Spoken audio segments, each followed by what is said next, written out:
Sir தமிழக அரசியல் தாவேகா தாவேகா கூட்டணி அப்படின்ற மாதிரி மாறி திராவிட கட்சிகள் முழுக்க அப்படி நான் பார்க்கல. தாவேகாவும் ஒரு திராவிட கட்சி தான்.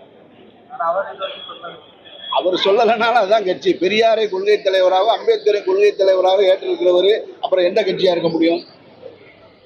அதனால அதை நீங்க தாவேகாவே திராவிடர் இல்லைன்னு நீங்க சொல்லி பிரிச்சிட முடியாது. அவரும் சொல்லலை. அவரும் சொல்லும் கட்சி ஆரம்பிக்கும் போதே திராவிடமும் தமிழ் தேசியம் இரு கண்கள்னு தான் சொன்னார்.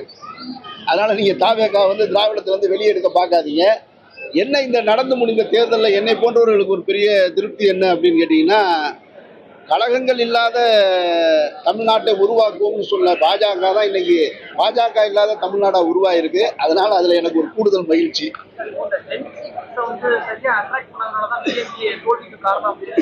அப்படியே சொல்ல முடியாது. தோல்விக்கு ஒவ்வொரு தோல்விக்கும் காரணம் இப்போ 4,80,00,000 வாக்குகளை வாங்கியிருக்காங்க. ஈக்குவலா தான் பிரிச்சிருக்காங்க.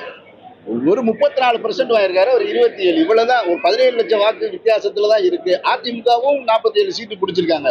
ஒரு பெரிய தலைமை இல்லாம, ஜெயலலிதாமையார் போன்ற ஒரு தலைமை இல்லாம 47 எம்எல்ஏவை இந்த அலையில பிடிக்கிறது அதிமுகவுடைய பலமா தான் நான் பாக்குறேன். நான் சும்மா இல்ல.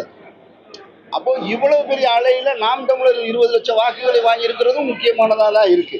அப்போ ஒட்டுமொத்தமா நீங்க மாறிடுச்சுன்னு சொல்ல முடியாது. ஒரு வாய்ப்பை கொடுத்துருக்காங்க. அந்த வாய்ப்பை சரியா பயன்படுத்திக்கிட்டா வரக்கூடிய நாடாளுமன்ற தேர்தலில் தாவேகாவுடைய வாக்கு சதவீதம் இன்னும் அதிகரிக்க போகுது. இந்த வாய்ப்பை சரியா பயன்படுத்தலைன்னா குறைய போகுது. இவ்வளவுதான். இதுல ஜென்சி அது இதெல்லாம் கிடையாது. எல்லா காலகட்டத்திலையும் இளைஞர்கள் அரசியலை பார்த்துக்கிட்டே இருந்தாங்க. அப்ப சொல்லுவதற்கு பேசுவதற்கு இடம் இல்லை. இப்ப கையில போன் இருக்கு, அதனால பேசுறான். அப்படிதான் நம்ம எடுத்துக்கணும். சார், என்னை பொறுத்த மட்டும் கடந்த 5 ஆண்டுகளில் முன்னாள் முதல்வர் மு.க. ஸ்டாலின் அவர்கள் திமுக தலைவர் மிகச்சரியாக ஆட்சி செஞ்சாருன்னு தான் நான் நினைக்கிறேன்.